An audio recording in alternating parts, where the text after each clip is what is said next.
कलंकीमा अवस्थित नेपालकै पहिलो ठूलो र अत्याधुनिक होलसेल बजार एनबीटीसी सञ्चालनमा कम्प्लेक्समा सम्पूर्ण फेन्सी तथा कस्मेटिक सामानहरू होलसेल मूल्यमा उपलब्ध छन्। दर्शकवृन्द नमस्कार, केन्द्रबिन्दु समाचारमा स्वागत गर्छु। म मनोज नेउपाने।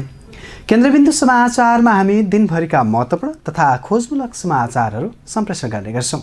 आजको केन्द्रबिन्दु समाचार सुरु गरौँ प्रमुख शीर्षकहरूबाट।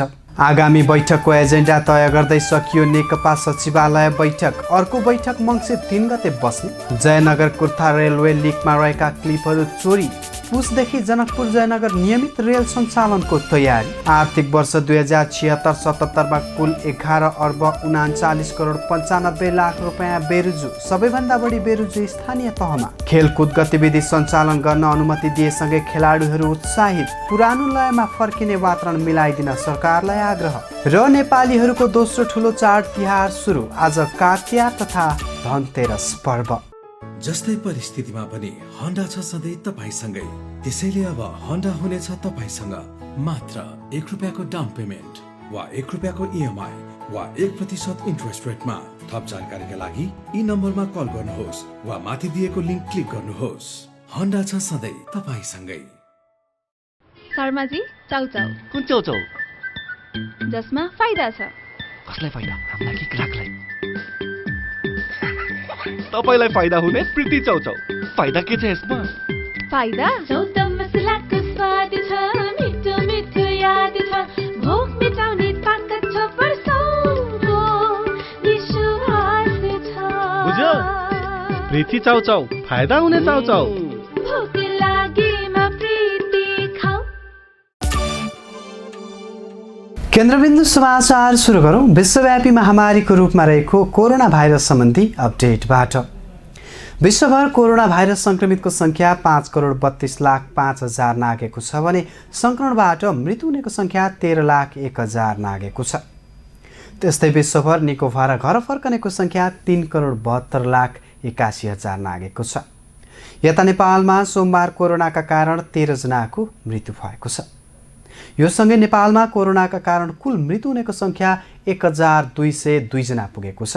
त्यस्तै आज देशभर 2111 जना सङ्क्रमित थपिएका छन्।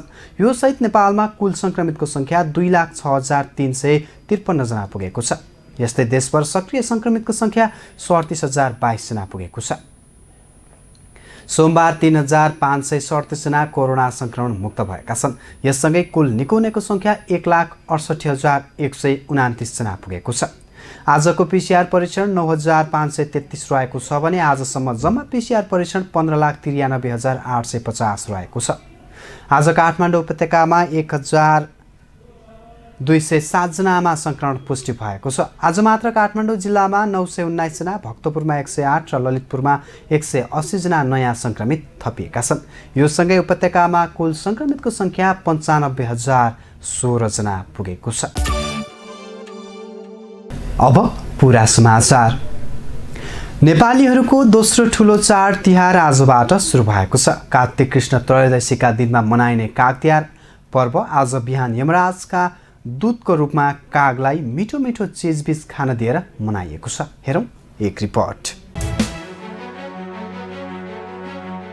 कार्तिक कृष्ण त्रयोदशीका दिनमा मनाइने काग तिहार पर्व आज बिहान यमराजको दूतका रूपमा कागलाई मिठो मिठो चिजबिज खान दिएर मनाइएको छ। यमराजले लोकको खबर कागका माध्यमबाट थाहा पाउने भएकाले कागलाई यमदूतको रूपमा मान्ने शास्त्रीय विधान रहेको छ। कागले यमराज समक्ष राम्रो खबर लगिदियोस् भनेर आजका दिन कागलाई मिठो मिठो खाना दिई खुसी पार्ने गरिएको हो। लोकव्यवहारमा काग घरमा आई कराएमा शुभ बोल भनी भन्ने प्रचलन समेत रहेको छ। काग घर वरपर आई कराएमा उसले केही खबर लिएर आएको विश्वास समेत गर्ने गरिन्छ। दुष्कर्म गर्नेलाई यमराज भएर दण्ड दिने र सत्कर्म गर्नेलाई धर्मराज भएर रक्षा गर्ने विश्वाससित पनि तिहार पर्व गाँसिएको छ। यम यातनाबाट मुक्तिका लागि परिवारका सबै सदस्यका नाममा यम दीपदान गर्ने क्रम भने बिहिबार साँझदेखि नै सुरु भएको छ। यसै गरी लक्ष्मी स्थिर राख्नका लागि गरगहना एवं तामाका भाँडाकुँडा किन्ने धनतेरस पर्व पनि शुक्रबार नै मनाइन्छ। यसरी ल्याइएको भाँडाकुँडामा कार्तिक कृष्ण औँसीका दिन लक्ष्मी पूजा गरिन्छ। यसरी पूजा आराधना गरेमा लक्ष्मी स्थिर भई बस्छिन् भन्ने वैदिक सनातन हिन्दू धार्मिक विश्वास छ। भाण्ड त्रयोदशी समेत भनिने आजका दिन नयाँ भाँडा किनेमा लक्ष्मीले सधैँ घरमा बास गर्छिन् भन्ने धार्मिक विश्वास छ। यस विश्वासका आधारमा भाँडा पसलमा ग्राहकको भिड लाग्छ।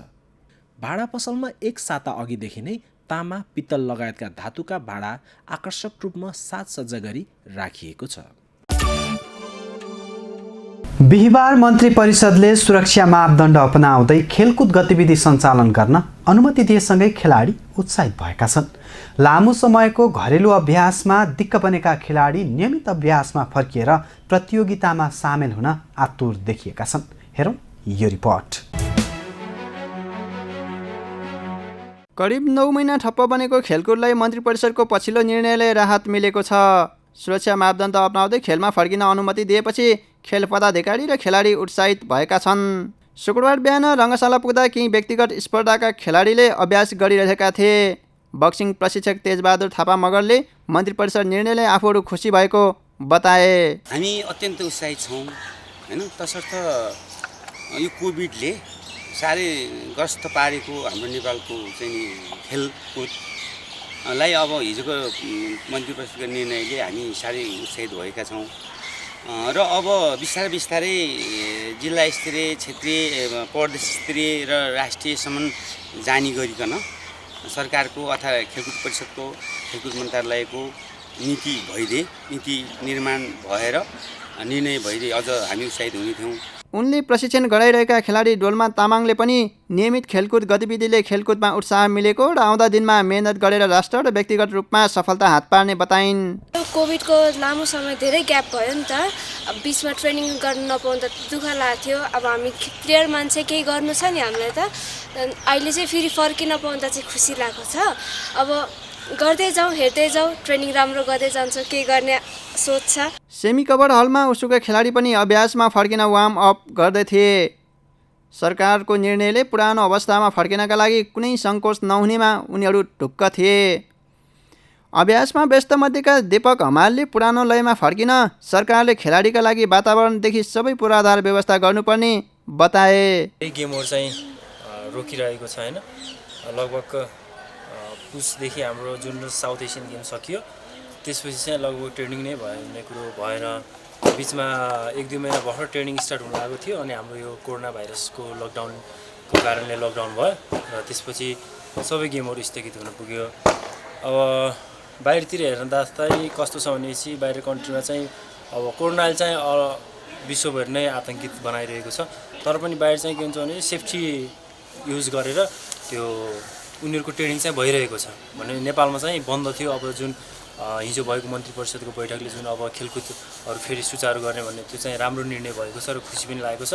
यस्तै राष्ट्रका लागि पदक दिलाएकी निमा घरती मगरले पनि लकडाउन पछि खेलमा फर्किन पाउँदा सबै खेलाडीमा उमङ्ग छाएको बताइन्। लकडाउन पछि हाम्रो यो ट्रेनिङ सुरु भएको छ र हामी एकदमै खुसी छौँ। हामी ट्रेनिङमा ब्याक हुन पाउँदाखेरि चाहिँ एकदम खुसी छौँ। अब हामी अघिल्लो आउने गेमहरूमा नि हामीले यसै कन्टिन्यू भइराख्यो भने, हाम्रो ट्रेनिङ कन्टिन्यू भइराख्यो भने चाहिँ हामीले अरू गेमको अपकमिङ गेमको लागि चाहिँ एकदमै राम्रो हुनेछ जस्तो लाग्छ। यी प्रतिनिधि खेलकुद गतिविधि मात्र सञ्चालनमा आएका हुन्। अझै धेरै खेलकुद गतिविधि सञ्चालनमा आउन बाँकी छ, तर त्यति सहज अवस्था भने छैन। फागुनमा तय भएको 9 राष्ट्रिय खेलकुद गतिविधि लगायतका अन्य प्रतियोगिता तफसिल नै छन्। त्यसका लागि गर्नुपर्ने तयारीका लागि पनि सरकारले छिट्टै पहल गर्नुपर्ने अवस्था आएको छ। महालेखा नियन्त्रक कार्यालयले आन्तरिक लेखा परीक्षणको प्रतिवेदन अर्थमन्त्री विष्णुप्रसाद पौडेललाई बुझाएको छ। महालेखा नियन्त्रक मधुकुमार मरासिनीले उक्त प्रतिवेदन अर्थमन्त्री पौडेललाई बुझाएका हुन्।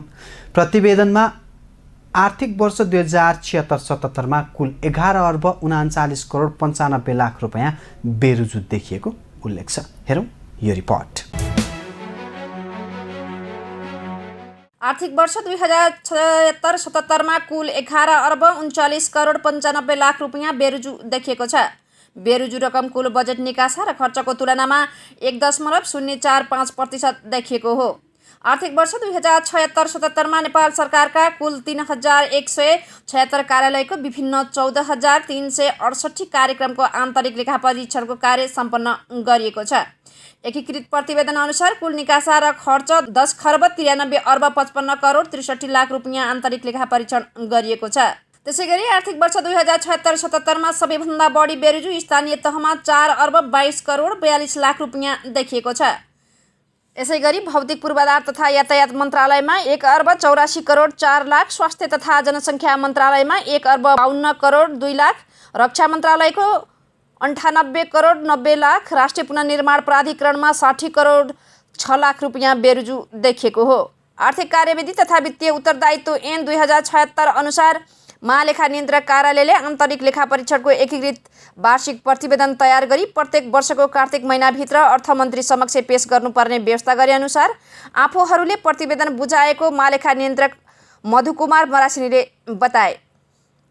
ऐनले तोके अनुसारको जिम्मेवारी पूरा गर्न आन्तरिक लेखा परीक्षणका क्रममा महालेखा नियन्त्रक कार्यालय अन्तर्गत 81 वटा कोष तथा लेखा नियन्त्रक कार्यालयहरू परिचालित भएका थिए। प्रतिवेदनले आन्तरिक लेखा परीक्षण प्रभावकारी बनाउन चालिनुपर्ने कदमका बारेमा केही सुझाव समेत दिएको छ।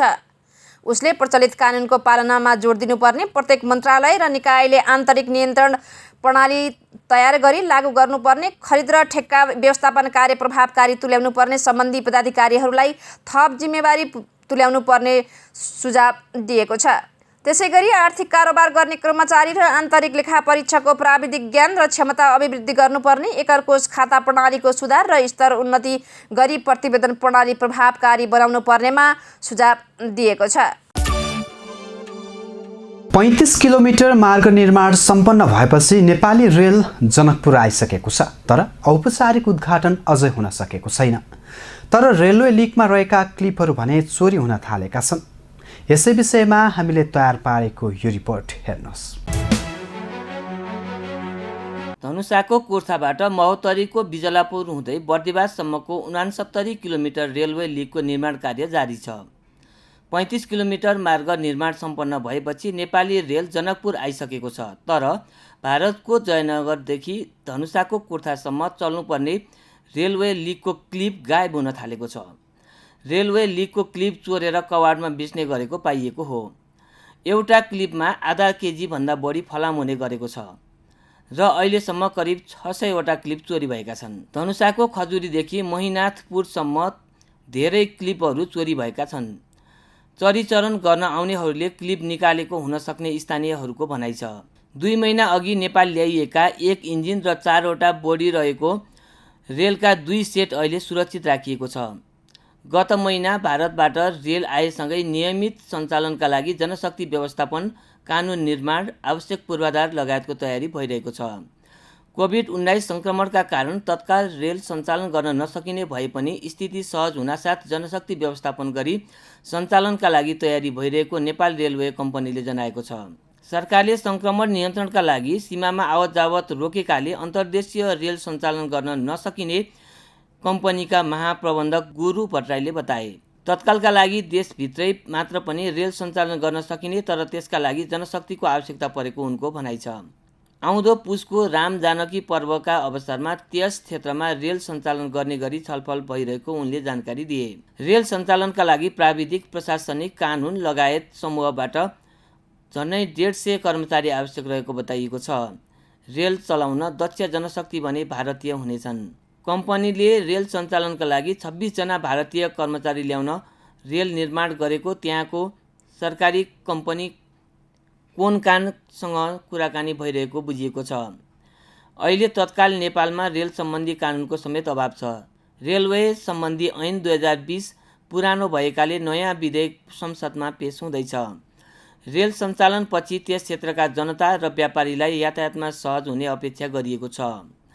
भारत सरकारको आर्थिक तथा प्राविधिक सहयोगमा निर्माण भएको सो रेलमार्गमा सञ्चालनका लागि गत असोज 2 गते सेट डेमो ट्रेन आएको थियो।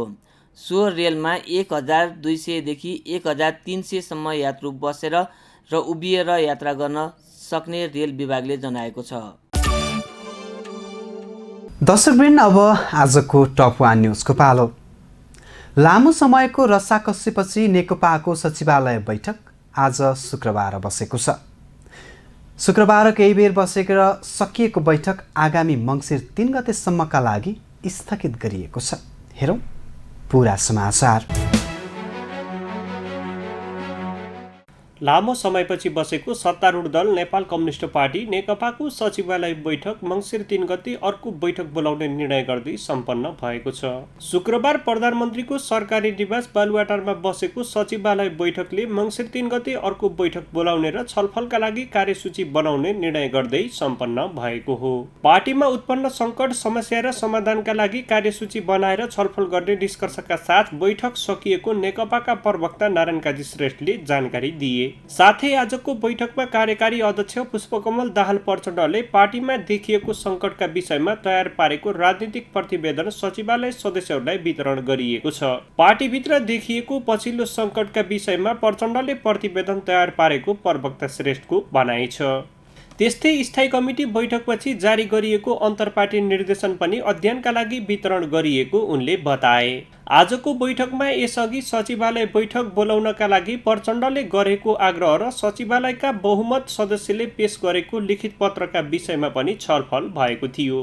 प्रचण्डले ओलीलाई बैठक बोलाउन माग गर्दै पठाएको पत्र, त्यसको जवाफमा ओलीले प्रचण्डलाई पठाएको पत्र, त्यसपछि प्रचण्डले ओलीलाई पठाएको पत्रको जवाफका विषयमा पनि बैठकमा छलफल भएको उनले बताए। ती पत्रहरू समेत सचिवालयका सदस्यहरूलाई वितरण गरिएको छ। वितरण भएका सबै सामग्री अध्ययन गरी अर्को बैठकमा पार्टी एकताको रक्षा, पार्टी र सरकारका सामु देखिएका ऐतिहासिक जिम्मेवारी पूरा गरेर अगाडि बढ्ने विषयमा छलफल गर्ने उनले बताए। आगामी बैठकमा कर्णाली र पर्सा घटना लगायतका विषय पनि छलफलका एजेन्डा बन्नेछन्। गत कार्तिक 22 गते नेकपाका कार्यकारी अध्यक्ष पुष्पकमल दाहाल प्रचण्ड सहितका 5 जना बहुमत सदस्यले सचिवालय बैठकको माग गर्दै अध्यक्ष एवं प्रधानमन्त्री ओलीलाई लिखित पत्र बुझाएका थिए। तर प्रधानमन्त्री ओलीले बैठक विधान अनुसार मात्रै बस्ने जानकारी दिएका थिए। कार्यकारी अध्यक्ष प्रचण्ड, वरिष्ठ नेता 2 झलनाथ खनाल, माधव कुमार नेपाल, उपाध्यक्ष वामदेव गौतम र प्रवक्ता नारायण काजी श्रेष्ठले 27 गतेसम्म पनि प्रधानमन्त्री ओलीले बैठक नबोलाए एकलौटी रूपमा सचिवालय बैठक राख्ने तयारी गरेका थिए। यसअघि पनि कार्तिक 21 र 26 गते कार्यकारी अध्यक्ष दाहालको अध्यक्षतामा अनौपचारिक सचिवालय बैठक बसिसकेको छ। हस्त दर्शकबिन, आजका लागि केन्द्रबिन्दु समाचार यही सकिन्छ। भोलि पुनः यसै समयमा हामी उपस्थित हुने नै छौँ। तबसम्मका लागि बिदा दिनुहोस्। केन्द्रबिन्दु न्युज हेर्दै गर्नुहोला। नमस्कार।